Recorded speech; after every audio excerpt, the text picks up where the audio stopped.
मेरा नाम सुमित है। मैं हमेशा से ही शर्मीले स्वभाव का था। इस कारण कभी मैं लड़कियों से बात नहीं कर पाता था।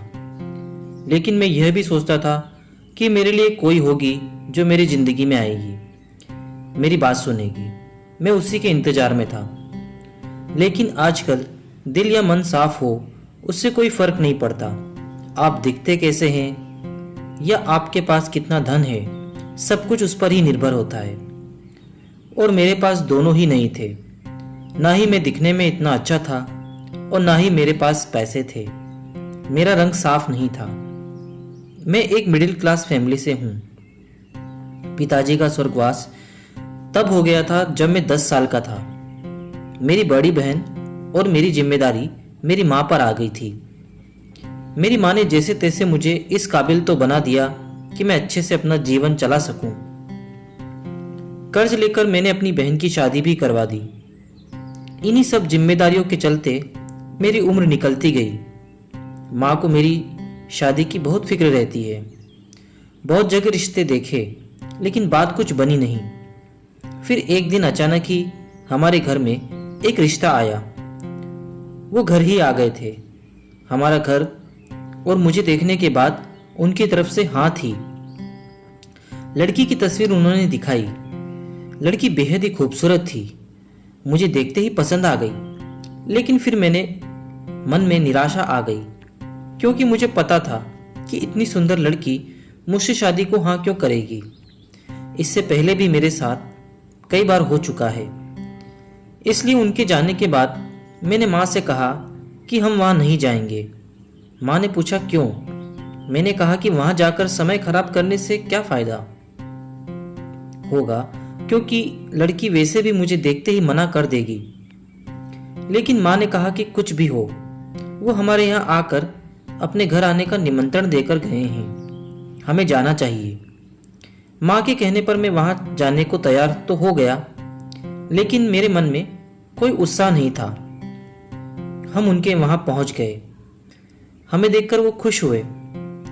लड़की का नाम रानी था। मैं वहाँ जब बैठा था तब वो नीली साड़ी में चाय लेकर आई। बहुत ही सुंदर थी। लेकिन मुझे पता था कि मुझे खुश नहीं होना है। मेरी माँ ने थोड़ी देर बाद कहा कि कुछ बात करनी है तो कर लो।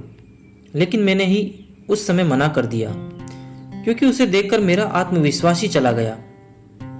मैंने कहा ठीक है, आप बड़े लोग जो सही समझे। हम अपने घर आ गए।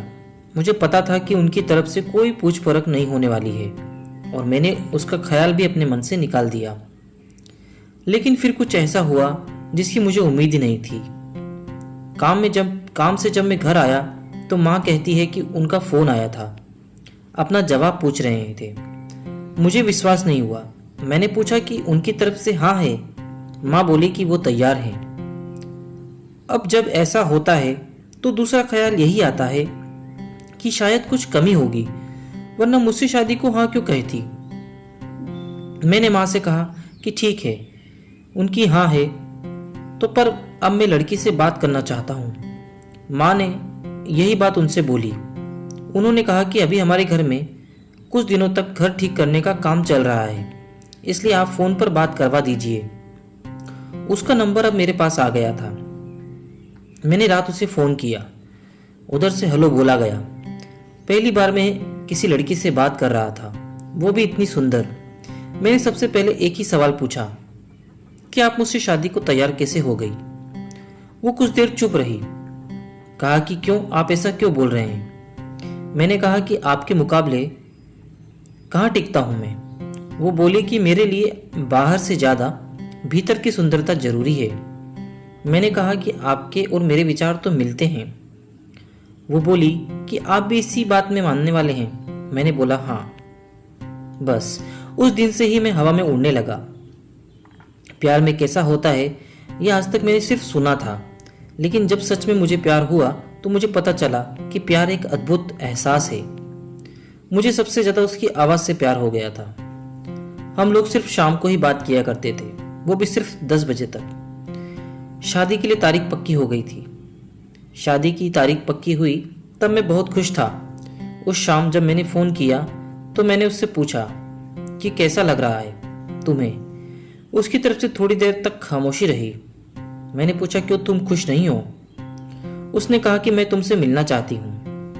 मिलना मुझे भी था, लेकिन मैं कह नहीं पा रहा था। लेकिन उसने ही बोल दिया। हम लोगों का मिलना तय हुआ। अगले दिन सुबह सुबह ही मेरी माँ मेरे कमरे का दरवाजा जोर से बजा रही थी। मैं नींद से उठा। मेरी माँ को हमारे किसी परिचित से उस लड़की का सच पता चला।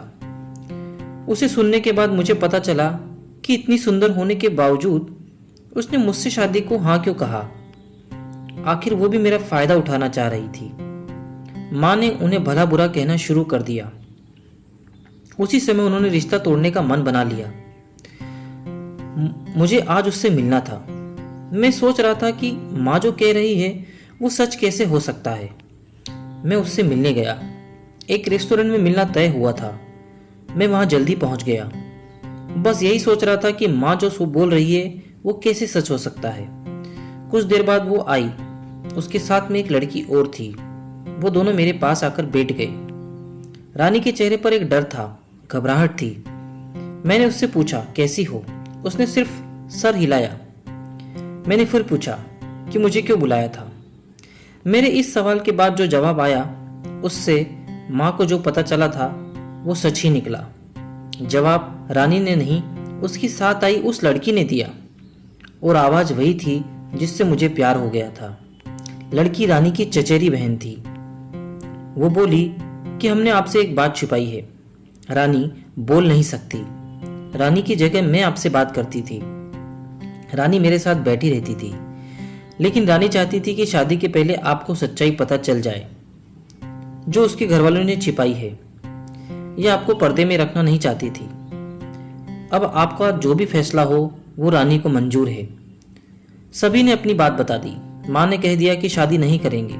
रानी ने मुझे सच्चाई बता दी और मुझे डाल दिया दुविधा में। मैं उसे अब धोखेबाज भी नहीं कह सकता था। वो सच बताने के लिए ही आई थी। उसकी आंखें मुझे बहुत कुछ कह रही थी। मैं उसे मना कैसे कर सकता था। मैंने उसका हाथ पकड़ा और कहा कि क्या तुम भी मानती हो कि बाहर से ज्यादा भीतर की सुंदरता जरूरी है? उसने हाँ में सर हिलाया। मेरी माँ को मनाना थोड़ा मुश्किल था, लेकिन मैं जानता था कि वो मान जाएगी।